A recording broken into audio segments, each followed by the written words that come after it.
Hare Krishna, my friends. Welcome to Bhaktiville. My apologies for canceling last week so late in the day. It was just unavoidable. But tonight, we are continuing our reading of Chapter 2 of the first canto of Srimad Bhagavatam. Last week, we ended our reading with my absolute favorite sentence of all, which is, "The Lord is more anxious to take us back into his kingdom than we can desire." This is so important. While we may want to follow this path of bhakti and try, Lord Krishna and his associates are more anxious than we could even imagine that we come back to be with them. They are rooting for us. So keep that in mind during your day. It's so very powerful. So let's get started. We are on Chapter 2, Text 18, which is page 129 of the PDF or page 108 of the book. Oh, and look, my favorite sentence is right there on page 108. That's so awesome. Easy to remember. But before we get started, let's offer our obeisances to Srila Prabhupada. Nama Om Vishnu Padaya Krishna Prashtaya Bhutale Srimati Bhaktivedanta Swaminiti Namane. I offer my wonderful obeisances unto His Divine Grace, A.C. Bhaktivedanta Swami Prabhupada, who is very dear to Lord Krishna, having taken shelter at his lotus feet. And to you, Vaishnavas, who are listening and not listening, and in the universe, and our Sampradaya, and everybody, Vancha Kalpa Tarubhyascha Kripa Sindhubhye Vacha Patitanam Bhavanebhyo Vaishnavebhyo Namo Namaha. I also offer my respectful obeisances unto the Vaishnava devotees of the Lord. They are just like desire trees and can fulfill the desires of everyone, and they are full of compassion for the fallen conditioned souls. Die. All right. So, before we get started, let's chant these verses that we have there up on the slide viewer. And it's also listed in our announcement where those verses are in the Bhagavatam if you'd like to read the purports. All right, so here we go. Om Namo Bhagavate Vasudevaya. Om Namo Bhagavate Vasudevaya. Om Namo Bhagavate Vasudevaya. So we're singing these all together. You don't have to, we're not going to do the call and response thing. Just sing along. Sing along with Dasi. All right, the next one. Narayanam namaskritya naram chaiva narottamam devim sarasvatim vyasam tatto jayam udirayet. The English.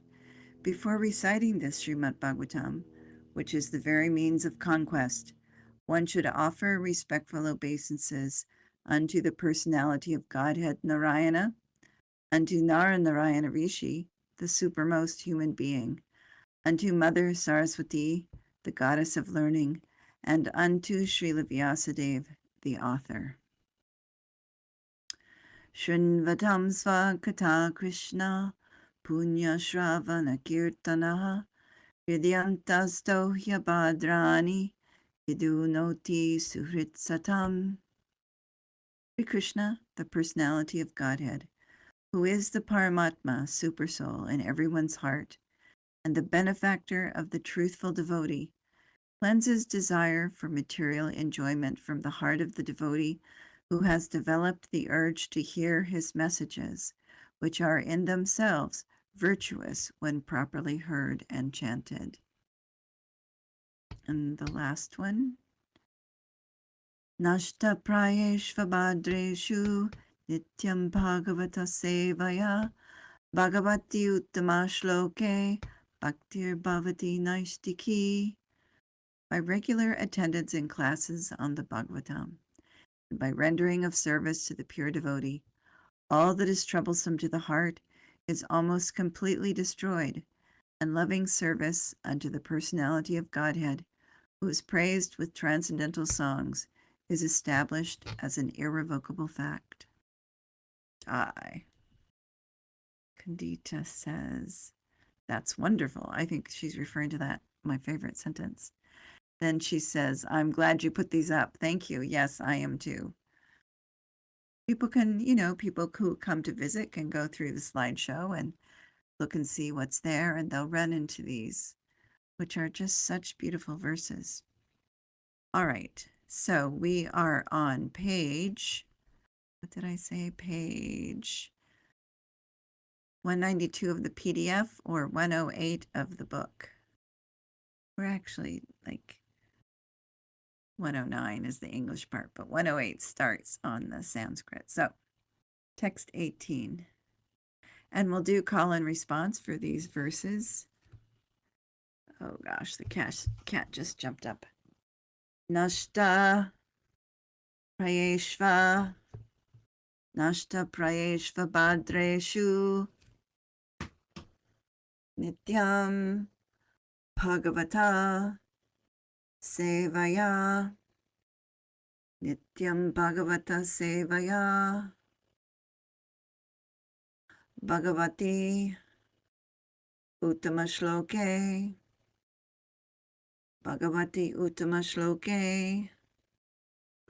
bhaktir bhavati naishtiki bhaktir bhavati naishtiki. So this should sound familiar because we just chanted it. But now we get to read the purport to it.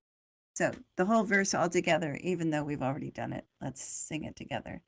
Nashta prayeshva badreshu nityam bhagavata sevaya bhagavati uttama shloke bhaktir bhavati naishtiki. Word for word. Nashta, destroyed. Prayeshu, almost to nil. Apadreshu, all that is inauspicious. Nityam, regularly. Bhagavata, Srimad Bhagavatam, or the pure devotee. Sevaya, by serving. Bhagavati, unto the personality of Godhead. Uttama, transcendental. Shloke, prayers. Bhaktihi, loving service. Bhavati, comes into being. Naishtiki, irrevocable. Translation. By regularly hearing the Bhagavatam and rendering service unto the pure devotee, all that is troublesome to the heart is practically destroyed, and loving service unto the glorious Lord, who is praised with transcendental songs, is established as an irrevocable fact. Purport. Here is the remedy for eliminating all inauspicious things within the heart, which are considered to be obstacles in the path of self-realization. The remedy is the association of the Bhagavatas. There are two types of Bhagavatas, namely the book Bhagavata and the devotee Bhagavata. Both the Bhagavatas are competent remedies, and both of them, or either of them, can be good enough to eliminate the obstacles. The devotee Bhagavata is as good as the book Bhagavata, because the devotee Bhagavata leads his life in terms of the book Bhagavata. And the book Bhagavata is full of information about the personality of Godhead and his pure devotees, who are also Bhagavatas. Bhagavata book and person are identical. The devotee Bhagavata is a direct representative of Bhagavan, the personality of Godhead. So by pleasing the devotee Bhagavata, one can receive the benefit of the book Bhagavata. Human reason fails to understand how, by serving the devotee Bhagavata or the book Bhagavata, one gets gradual promotion on the path of devotion. But actually, these are facts explained by Srila Narada Deva, who happened to be a maidservant's son in his previous life. The maidservant was engaged in the menial service of the sages, and thus he also came into contact with them. And simply by associating with them and accepting the remnants of foodstuff left by the sages, the son of the maidservant, got the chance to become the great devotee and personality, Srila Naradadeva. These are the miraculous effects of the association of Bhagavatas. And to understand these effects practically, it should be noted that by such sincere association of the Bhagavatas, one is sure to receive transcendental knowledge very easily. And the result is that he becomes fixed in the devotional service of the Lord. The more progress is made in devotional service under the guidance of the Bhagavatas, the more when one becomes fixed in the transcendental loving service of the Lord. The messages of the book Bhagavata, therefore, have to be received from the devotee Bhagavata. And the combination of these two Bhagavatas will help the neophyte devotee to make progress on and on. That's such a great verse. All right, text 19. We'll do call and response. Tada rajas tamo bhavaha. Tada rajas tamo bhavaha. Kama lobadayas chaye. Kama lobadayas chaye. Cheta etair anavidham. Cheta etair anavidham. Stitam sattve prasidati. Stitam sattve prasidati. Okay, now all together. Tada rajas tamo bhavaha. Amalobadayaschaye. Etaiter anavidham. Stitam sattve prasidati. All right, word for word. Tada, at that time. Rajaha, in the mode of passion. Tamaha, the mode of ignorance. Bhavaha, the situation. Kama, lust and desire. Lobha, hankering. Adayaha, others. Cha, and. Yea, whatever they are. Chetaha, the mind.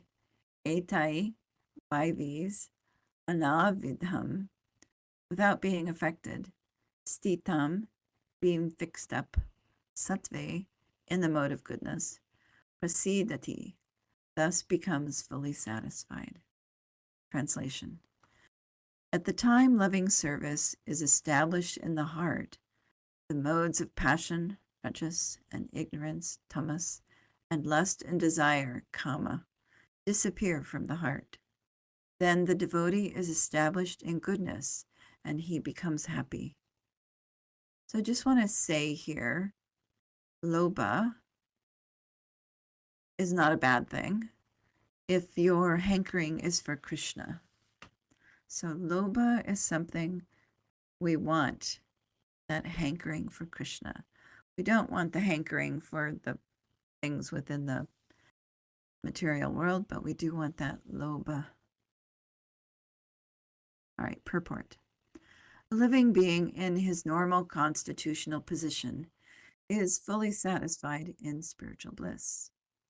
This state of existence is called Brahmabhuta or Atmanandi, or the state of self-satisfaction.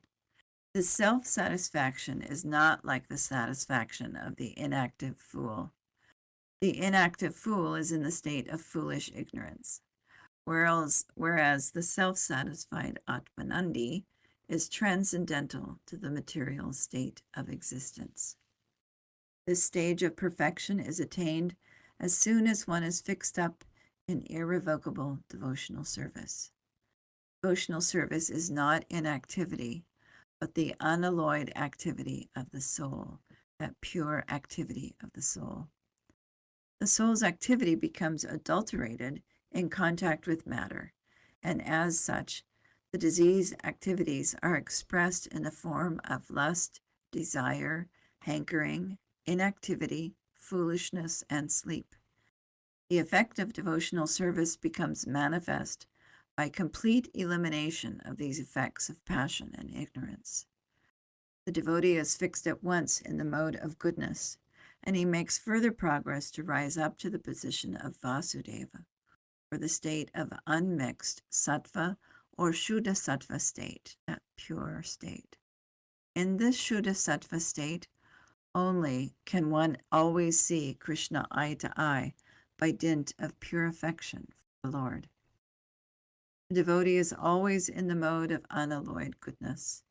Therefore, he harms no one. But the non-devotee, however educated he may be, is always harmful. A devotee is neither foolish nor passionate. The harmful, foolish, and passionate cannot be devotees of the Lord. However, they may advertise themselves as devotees by outward dress. A devotee is always qualified with all the good qualities of God. Quantitatively, such qualifications may be different, but qualitatively, both of them are one and the same. Qualitatively, the Lord and the devotee are the same. Text 20. Call and response. Evam prasanna manaso. Evam prasanna manaso. So a double N, you're going to keep that N sound just a tick longer than you would with the other sounds. So evam prasanna manaso. Next line. Bhagavad bhakti yogataha. Bhagavad bhakti yogataha. Bhagavat tattva vijnanam. So we got those two T's there. You can't go to, so you just kind of hold your tongue there for a tick.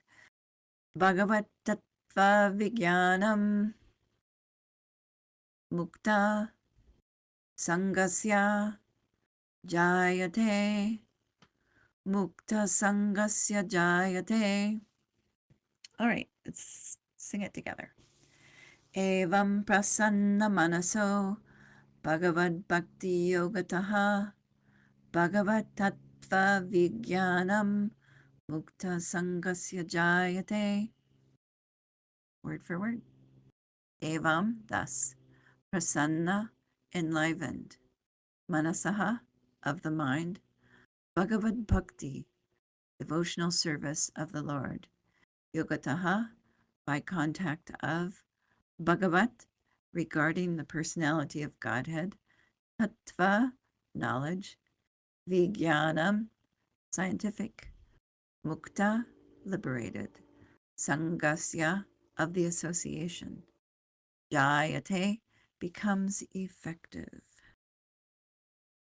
Translation. Thus established in the mode of goodness, the man rejuvenated by loving service to the Lord gains liberation from material association, mukti, and comes to know scientifically of the personality of Godhead. So they're using the word, I just want to look at the word for a minute. Vijnanam, scientific, they're using that word.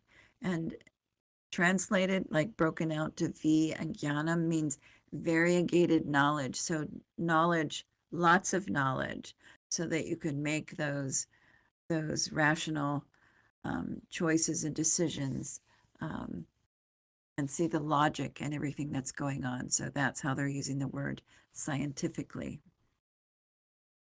Vijnanam. Purport. In the Bhagavad Gita 7.3, it is said that out of many thousands of ordinary men, one fortunate man endeavors for perfection of life. And here's that verse, which says basically what he just said, but out of many thousands among men, one may endeavor for perfection. And of those who have achieved perfection, hardly one knows me in truth. So let me read the purport at the beginning again.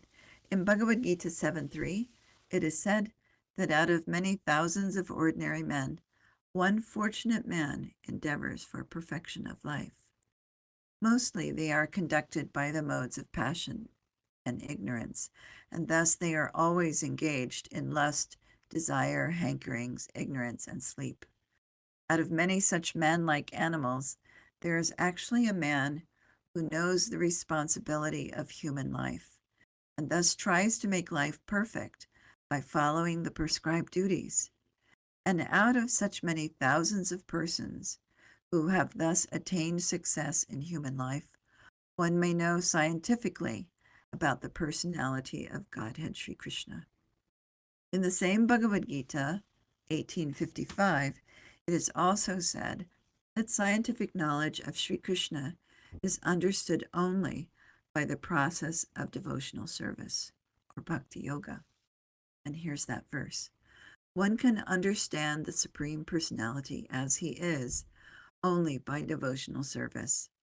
And when one is in full consciousness of the Supreme Lord by such devotion, can enter into the kingdom of God.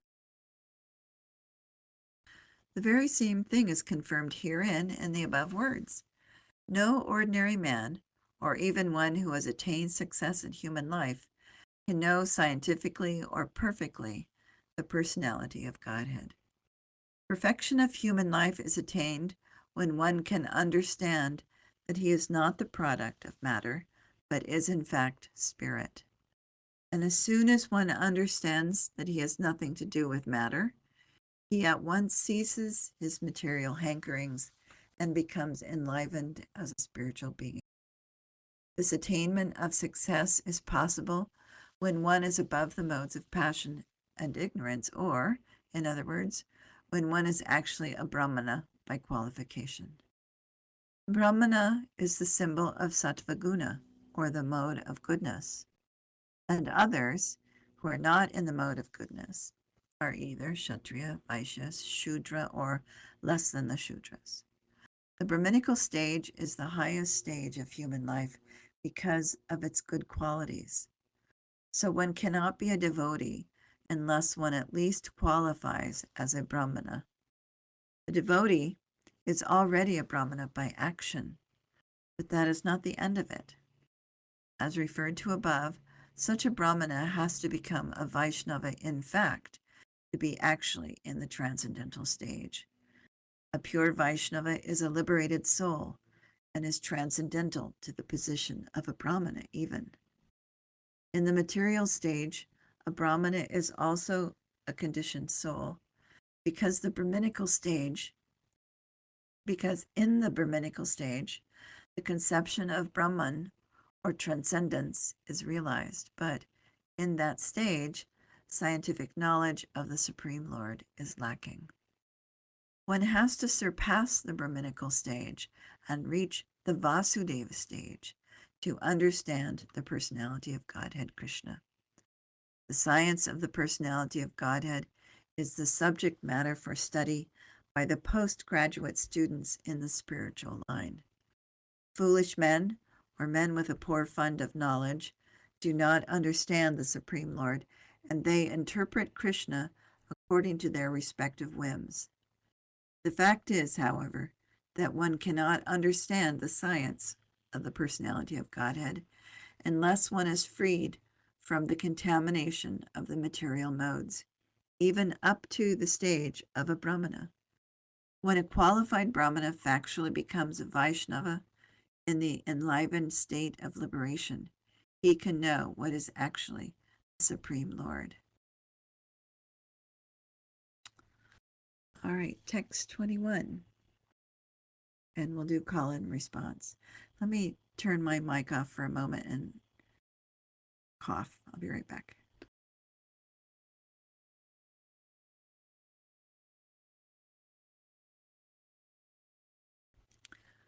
Okay. Hopefully that clears it up. Okay, word for word. Call and response. Vidyate Hridaya Grantish. Vidyate Hridaya Grantish. Bhakti has a questions, but let's finish this verse first, and then I'll come back to that, okay?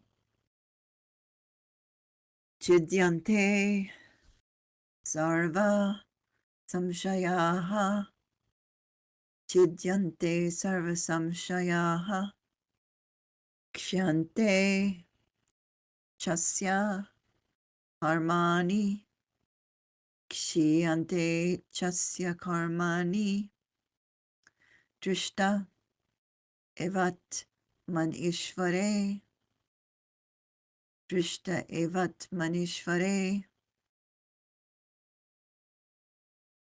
All right, we'll sing the whole thing together and then we'll look at Bhakti's question. Vidyate hridaya grantish chidyante sarvasamshayaha kshyante chasya karmani drishta evat manishvare.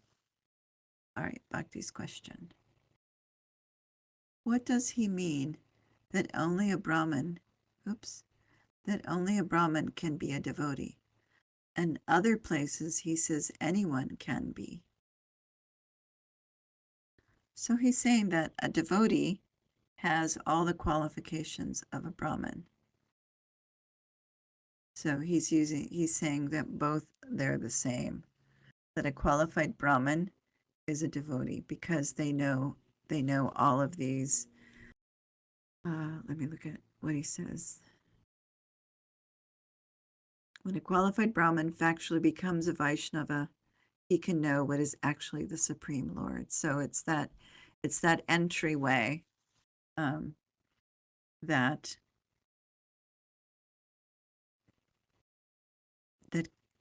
having those qualities of a Vaishnava are also the qualities of the Brahminical stage, or not Brahminical stage, but of the Brahmins. Does that answer your question, or does that make it murky?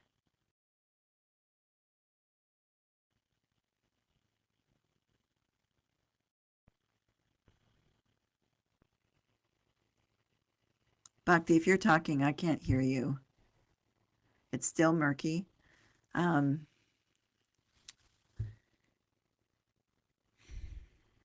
He's saying that Vaishnavas have all the qualities of the Brahmins.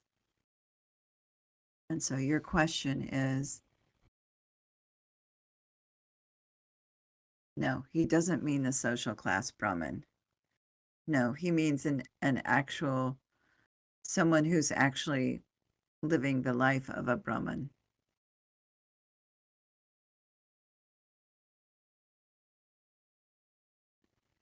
Someone in the mode of goodness,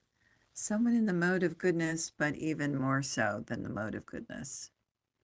It's like mode of goodness plus.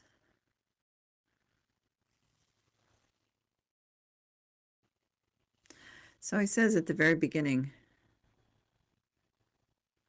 for Vaishnavas, yes.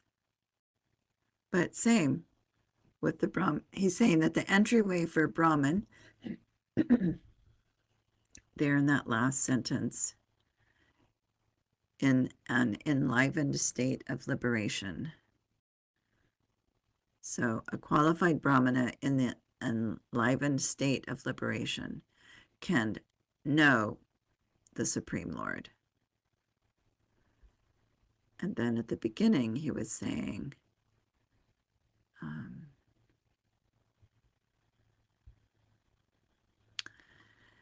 Bhaktiville says, similar to how devotee women are not considered low class.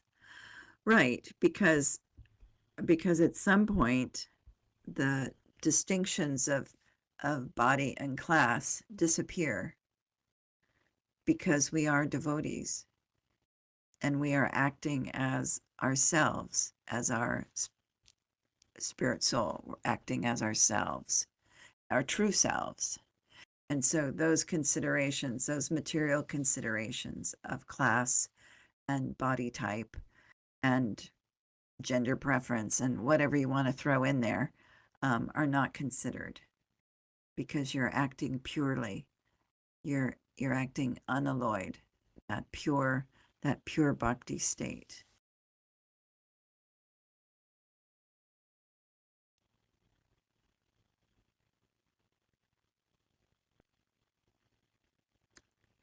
Not so murky? A little bit more clear?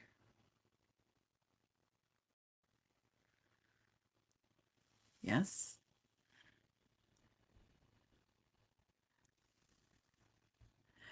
Bhaktiville says thinking as social class helps seeing the differences. Yes. Yes. And usually when Prabhupada talks about Brahmins, it's not always clear. You're right. It's not always clear what he's referring to, one or the other. But he says in this sentence, Brahmana by qualification. So I think that's his qualifier. Oh, this is also such a good verse. Translation. Thus the knots of the heart are all misgivings, and all misgivings are cut to pieces. The chain of fruitive actions or karma is terminated when one sees the self as master. So let's look at the translation for a minute just to clear this up, because he's not referring to you, the Jiva self. He's referring to Atmani Ishwari. So you see that last word in the Sanskrit. Certainly, that dominating, that supreme Atman. Ishwari Ishvara is controlling or supreme, dominating, the best guy in charge of everything. Ishvara. Oh, also means king. Ishvara also means king.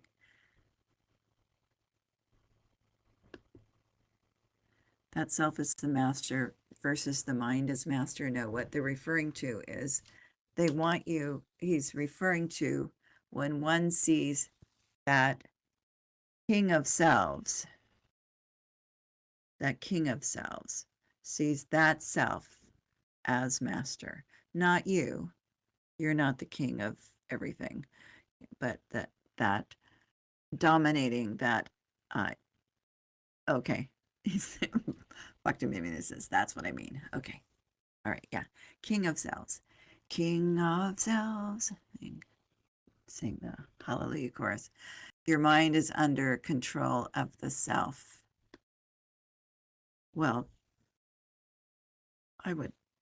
mine isn't. My mind is not is out of control.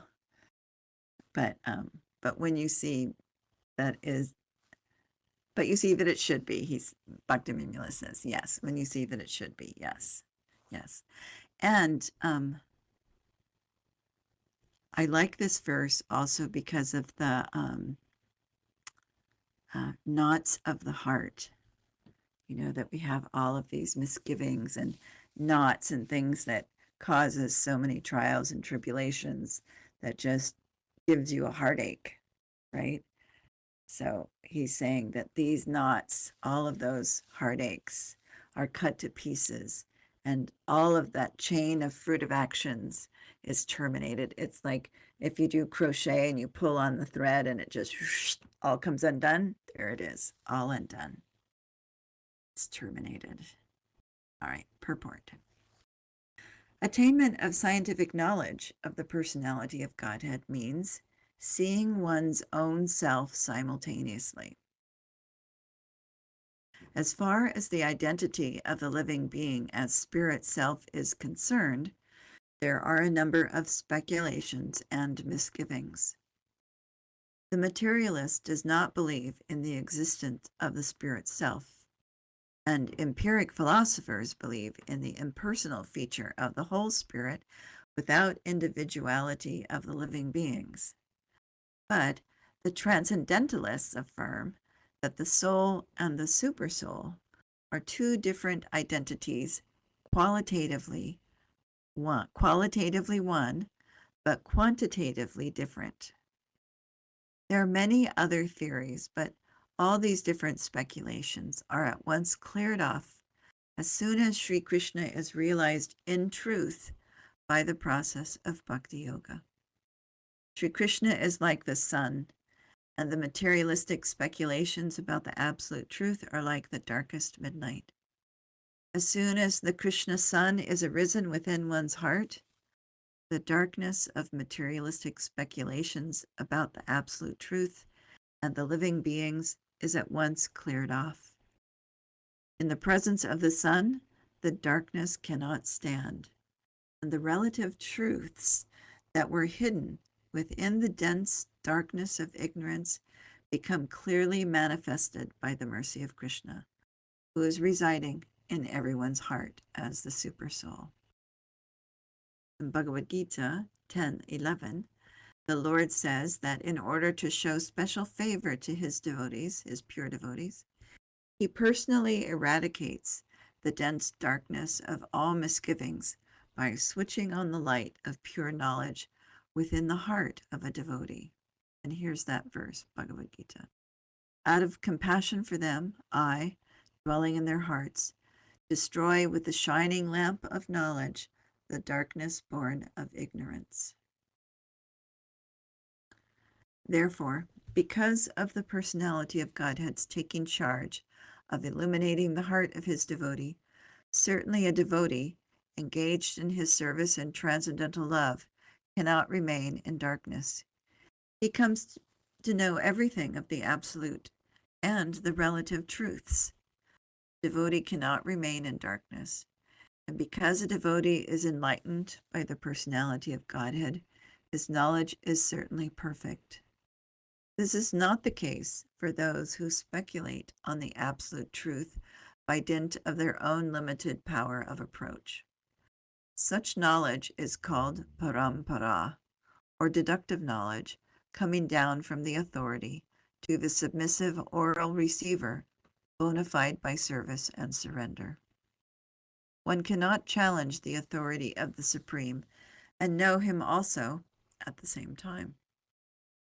He reserves the right of not being exposed to such a challenging spirit, an insignificant spark of the whole, subjected to the control of illusory energy.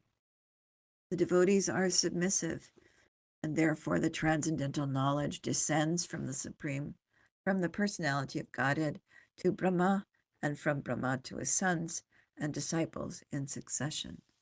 This process is helped by the Supersoul within such devotees. That is the perfect way of learning transcendental knowledge. Bhaktiville has a comment. He says, that same logic applies to learning science in college. We don't challenge the professors. Yeah, true. I do. I challenge everybody. I question authority wherever I go. But you can ask questions. That's the thing. You can ask questions in a nice way. You don't have to, point and say, that's wrong, that's so wrong. There are good ways to ask questions that are polite and respectful. Candita says, LOL, I challenge authorities too. Yay, I knew we were buds. All right, let's continue. Wait a minute. Bhaktiville has more to say here. He says, I remember when I was a good student, I made the teacher teach me. I kept asking till I understood. Oh, there you go. That's one way to do it. That's one way to do it. Yeah, good. All right. Candita smiles. She thinks that's funny. So this enlightenment perfectly enables the devotee to distinguish spirit from matter, because the knot of spirit and matter is untied by the Lord. Those heartaches in the knot of your heart. This knot is called ahankara, and it falsely obliges a living being to become identified with matter. This is also these two sections, my favorite. Okay, so as soon as this knot is loosened, therefore, all the clouds of doubt are at once cleared off. He sees his master and fully engages himself in the transcendental loving service of the Lord, making a full termination of the chain of fruitive action. In material existence, a living being creates his own chain of fruitive work and enjoys the good and bad effects of all those actions, life after life. But as soon as he engages himself in the loving service of the Lord, he at once becomes free from the chain of karma. All his actions no longer create any action, any reaction. So it's 6:45. I think this is a good place to stop. Seriously though, so we've read two of my favorite things. We've read about how Krishna and all his associates want us there with him more than we can even imagine. And then this one about as soon as this knot is loosened, all the clouds of doubt are at once cleared off. I just love that image. And I also, since I've been crocheting recently, I also like the image of crochet, like just pulling that crochet piece, just undoing that whole chain. Any questions or comments? Can we turn the microphones on? Any questions or comments? Oops, I have to turn my sound on. Okay, questions or comments? I see your hands moving, Kandita, but I don't see you talking or hear you. No questions. She goes, no questions. Okay. All right. All right. So we'll end there. Thank you very much. All glories to Srila Prabhupada. Hare Krishna. Jai. Hare Krishna. All glories to Srila Prabhupada. Yay.